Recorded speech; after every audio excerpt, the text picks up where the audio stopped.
में पहुंच जाना, पूजा में आपको ही बैठना है। ये सुनकर ससुर जी आग बुबला हो जाते हैं। कहीं नहीं जाएगी ये, इस घर की औरतें बाहर नहीं निकलती। तू तो इंजीनियर है इसलिए तुझे इजाजत दे दी, लेकिन ये तेरी सास 4 अक्षर नहीं आते इसको। अरे रहने दे, क्यों पैसा बर्बाद करवा रही है।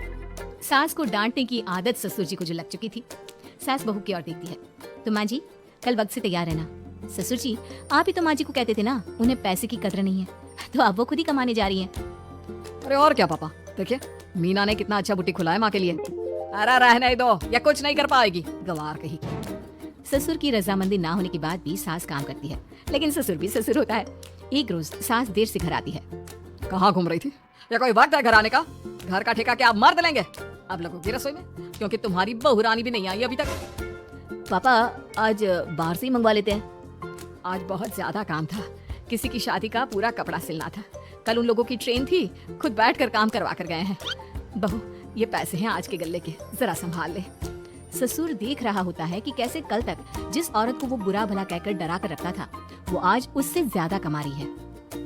देखते हैं कितना दिन कमाती है। ससुर अब रोज कोई ना कोई ऐसा काम करता है जिससे सास का काम बंद हो जाए। फिर एक दिन, हे भगवान 10 बज गया, बुटीक खोलने का वक्त हो गया है, लेकिन ये मेरी साड़ी, इस पर ये क्या गिर गया? पता नहीं किसने क्या डाल दिया, अब क्या करूं?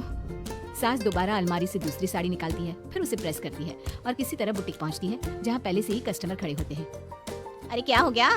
लगता है काम चल गया तो मैडम के भाव बढ़ गए। पता है इस धूप में पिछले आधे घंटे से खड़े हैं, पता होता तो वो बगल वाली शॉप में ही दे देते।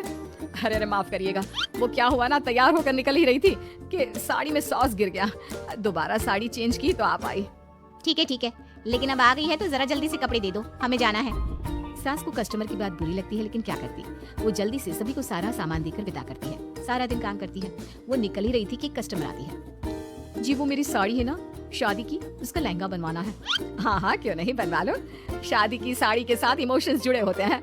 बिल्कुल सही बोला आपने, परसों मेरी शादी की सालगिरह है तो जरा बना देना। अरे नहीं, इतनी जल्दी कहाँ तैयार होता है शादी का लहंगा, कम से कम 4 दिन तो। देखिए आप 2 दिनों में जितना कमाती है ना, वो मैं आपको 1 दिन में दे दूंगी। बस मेरी ये शादी की साड़ी का लहंगा बना दीजिए। सास को भी अब पैसे की लालच आ जाती है। वो सोचती है कि वैसे भी कोई अर्जेंट काम नहीं है तो वो मैनेज कर लेगी। आप ठीक है, नाप दे दीजिए। औरत नाप देकर वहाँ से चली जाती है।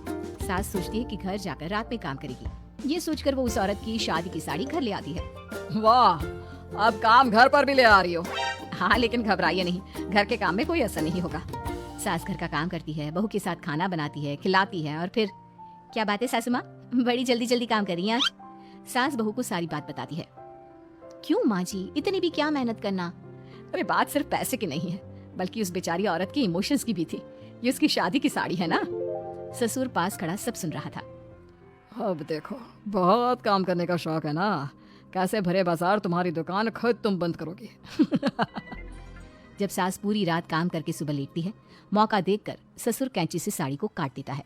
अगली सुबह, चलो कल आधा लहंगा सिला था, आज पूरा करके शाम को ही उसे उसका लहंगा सौंप दूंगी।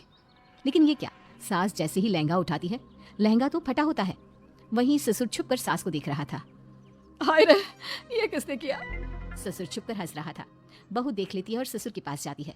पिताजी आपसे ऐसी छोटी हरकत की उम्मीद नहीं थी। आप खुद ही दुकान बंद करेगी। ससुर वहां से चला जाता है। सास भी वहां